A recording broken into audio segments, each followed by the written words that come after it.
Hi, I'm Katie Kempner, and we are here at the 3% Conference, and this is an episode of Perspectives.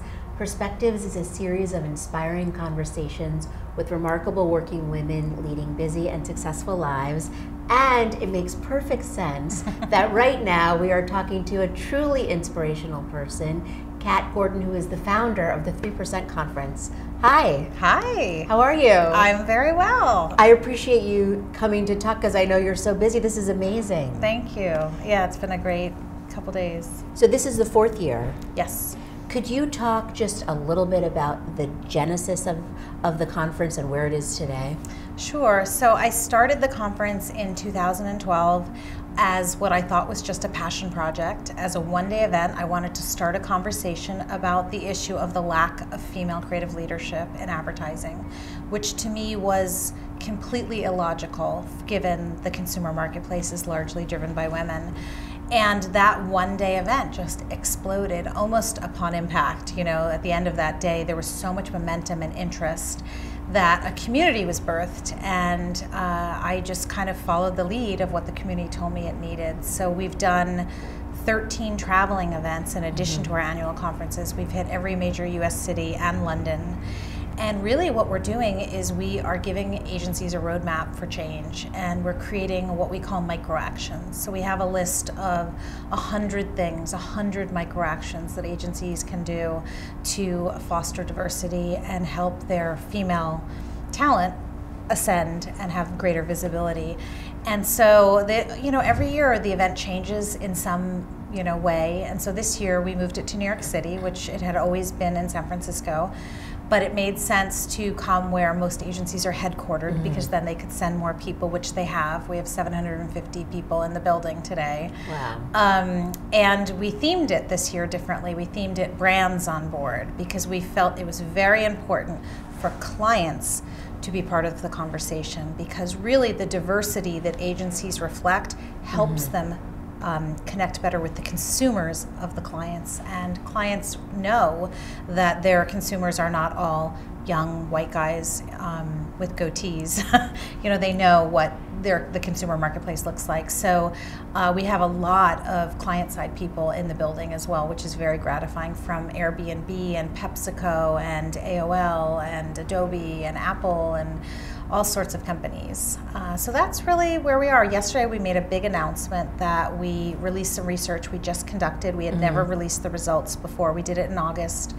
And it's around the retention of female creative talent, which is the issue. It's not a recruitment problem, it's a retention problem. So we polled female creatives about what they want and what will keep them loyal. And what we found was that there was a correlation between if the agency they worked for had a certain level of female leadership in place, every other metric improved in terms of the equity of the job assignments, if they felt that they were equally shared between men and women, the plum assignments, the wage gap, sexual harassment, all of the key metrics improved if there were women in leadership. So it was kind of the takeaway was the key to having more women is having more women. So we announced that we will become a certifying body for agencies using these results. We'll go into agencies and audit them around these metrics and give them a seal of approval, or help them get to a place where they deserve a seal of approval. Wow. So that was a big announcement. Adweek was here and put it up immediately, and we've already gotten a lot of inquiries from agencies that say we want to participate. So it's exciting. Did you say, wait, we're still having the conference? You have to wait till next week. Kind of. I was like, what have I done? It was kind of like the same feeling after the first conference. Yeah. Like, oh gosh. It's go time again, So the first conference, 3%, which was a statistic of how many senior creative directors there were at the time in advertising. It was right? How many creative directors are female. So out of 100% of creative directors, only 3% were female. And what is it now?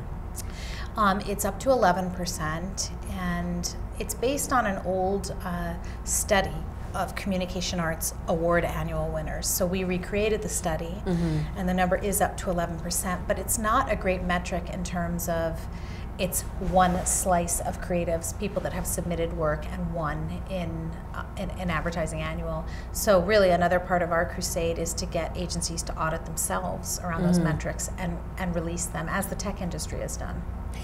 What do you think? I mean, and obviously there's so much talk about it here, but what do you think is the main thing that is keeping women from these positions, and what can be done about it? I think it's the same across every industry. Mm-hmm. It's unconscious bias, and we've been talking about that a lot. And every single person on the planet, you and me included, has bias that we're not even aware we have. And it impacts how we view leadership, who we think is the right candidate for a promotion. And so what I'm excited about is tools and technologies that can make unconscious bias conscious. Mm-hmm. So there's some very new emerging technologies for human resources where mm-hmm. when people are either hiring or doing performance reviews, the technology, the software can look for inequities in the words that you're using. So if it's traditionally what happens is that women are reviewed with more negative adjectives than mm-hmm. men.